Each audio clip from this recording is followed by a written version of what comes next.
Hello అండి. మేమైతే లక్నవరం వెళ్ళినామండి. లక్నవరము ములుగు జిల్లా బొస్సాపూర్ గ్రామంలోనైతే ఉంది చూడండి. ఇదైతే ఒక మంచి టూరిస్ట్ ప్లేస్ అండి. వాటర్ అయితే ఇప్పుడు ఎండాకాలం కాబట్టి వాటర్ అస్సలే లేవు. వర్షాకాలం వెళ్ళేదుంటే వాటర్ అయితే మస్తు ఎక్కువగా ఉంటాయి. ఇక్కడ బోటింగ్ ఉంటుంది, నార్మల్ బోటింగ్ ఉంది, స్పీడ్ బోటింగ్ ఉంది. మేము ఫస్ట్ టైం వెళ్ళినప్పుడైతే నార్మల్ బోటింగ్‌కి 100 రూపీస్ అన్నారు. స్పీడ్ బోటింగ్‌కి 200 అన్నారు. ఇక్కడ వ్యూ అయితే చాలా బావుంటుంది. వర్షాకాలం అయితే ఇదంతా వాటరే ఉంటుంది. వంతెన పై వరకు దగ్గర వరకు వాటర్ అయితే ఉంటాయి. ఇది ఎండాకాలం కాబట్టి వాటర్ అయితే అస్సలే లేవండి. మేము అలా మామూలుగా వాటర్ ఉంటాయి అనుకొని వెళ్ళినాం కానీ అసలు వాటర్ లేవు. అసలు ఏం లేదు. వాటర్ లేవు కాబట్టి బోటింగ్ లేదు, ఏది లేదు. క్యాజువల్‌గా ఉత్తగా వెళ్ళినాము, చూసేసి వచ్చినాము అంతే. ఈ వంతెన మీద నుంచి నడుచుకుంటూ అటు వెళ్ళేసి ఒక వాటర్ బాటిల్ కొనుక్కొని తాగేసి రిటర్న్ అయితే అయినాము. ఈ వర్షాకాలం అయితే వెళ్ళేదుంటే ఇక్కడంతా వాటరే. చాలా బాగుంటుంది వర్షాకాలం వెళ్ళేదుంటే.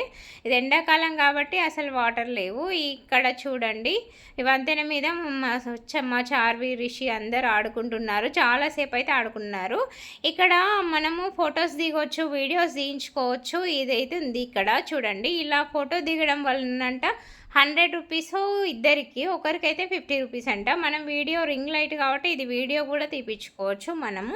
చూడండి, మా పిల్లలు అయితే ఇక్కడ వీడియో తీపించుకున్నారు. ఒక 1 మినిట్ వీడియోనైతే వచ్చింది. కాకపోతే మాకు ఫ్రీగానే తీసినారు. అక్కడ తెలిసిన అబ్బాయి ఉన్నాడని ఆ వీడియోనైతే ఫ్రీగానే తీసిండు మాకు. మేమేం అమౌంట్ పెట్టలేదు. చూడండి, వీడియోనైతే బాగానే వచ్చేసింది. మా పిల్లలైతే మస్తు ఎంజాయ్ చేసినారు. మా చార్వి చూడండి నడుచుకుంటూ ఊరికొస్తుంది. ఎంత మంచిగా ఎంజాయ్ చేస్తుందో, హాయ్ చెప్తుంది. ఆమెకి ఇలా తిరగడం అంటే చాలా ఇష్టం. రోజుకొక ఊరు తిప్పడం అంటే చాలా ఇంట్రెస్ట్ మా చార్వికి అయితే. చూడండి, ఇక్కడైతే ఫొటోస్ అయితే చాలా ఎక్కువగా మంచిగా దిగొచ్చండి. మనము ఫోటోషూట్ ఇట్లా చేసుకోవాలంటే అక్కడ 5000 కడితేనే ఎంట్రన్స్ ఉంటుంది, లేకపోతేనైతే ఎంట్రన్స్ ఉండదండి. మనకి ఎంట్రన్స్ టికెట్ కూడా ఇప్పుడు టోకెన్ 10 రూపీస్ తీసుకున్నారు. ఒకరికి 10 రూపీస్. నార్మల్గా ఎంతమంది వెళ్తే అన్ని 10 రూపీస్లో అయితే తీసేసుకుంటారు. మా పిల్లలు అయితే ఊరికొస్తున్నారు చూడండి, ఎంత ఎంజాయ్ చేసుకుంటూ వస్తున్నారు. ఇక్కడ ఫొటోస్ దిగడానికి అందరూ వచ్చేస్తున్నారు.